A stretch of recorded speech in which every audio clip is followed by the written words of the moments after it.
Matinée de traite laitière à Taïba Niassène, dans la région de Kaolack, dans une des fermes Natangé de l'Anida.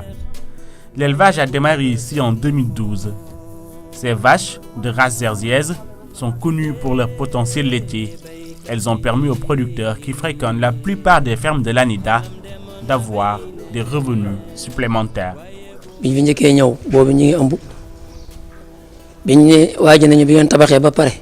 dinañ ko andi ñu jël sa à charge ñun suñu bénéfice tool bi à 8 millions tabax bâtiment ba pare bi mu ñëwee wër ci ko fekk 8 la ñu waroon jox mu dolli ko ba mu mat 11 mu jox ñu ko bi ñëwee nag yi jur mais yàlla dimbali nañu mais mi naqadi wuti jaay dara naqadi wuti jaay. L'innovation avec cette activité, c'est la culture fourragère.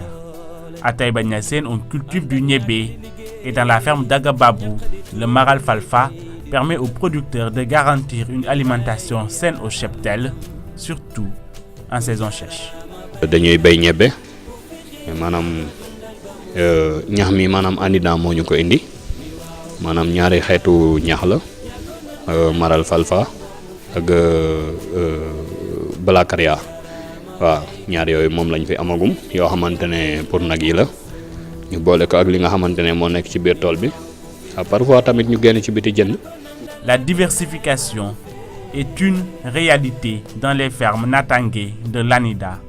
À Mbinyad, l'agriculture menée par les producteurs est rentable. Depuis l'avènement de la ferme, les revenus ont augmenté pour les femmes.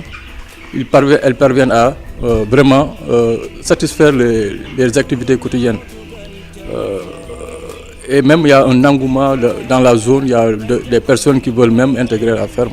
boo buggee jënd bu dee en gros ngay jënd dañ lay wàññil léegi juróom benn téeméer bu manqué ñeent fukk bu dee ñu bugg a jënd par benn ñu di ko jaay 3000. Avec des infrastructures adéquates, un personnel qualifié et la volonté des producteurs, les poulaillers dans les fermes de l'Anida sont remplis. Je suis chargée du vide sanitaire, des poussins, du suivi des animaux, suivi sanitaire des animaux, mais aussi de former des femmes du GIE. Pour mieux assurer la diversification, la pisciculture est introduite par l'Anida en 2014. Dans une de ses fermes à Diamamaray, dans la région de Saint-Louis, les campagnes de production de carpe se multiplient. Plusieurs opérateurs privés s'y exercent. Une pêche symbolique sur un bassin d'1 hectare. 6 mois d'élevage. Des poissons de taille moyenne de 500 grammes. Si vous considérez qu'il y avait 20 000 alevins ensemencés dans le bassin, vous pouvez estimer à ce qu'il y a dans ce bassin autour de 10 tonnes de poissons.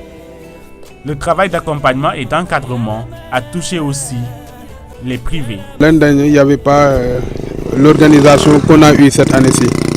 Nous sommes mieux organisés cette année-ci grâce à l'Anida, grâce aux partenaires qu'on a aujourd'hui. On ne l'avait pas l'année dernière.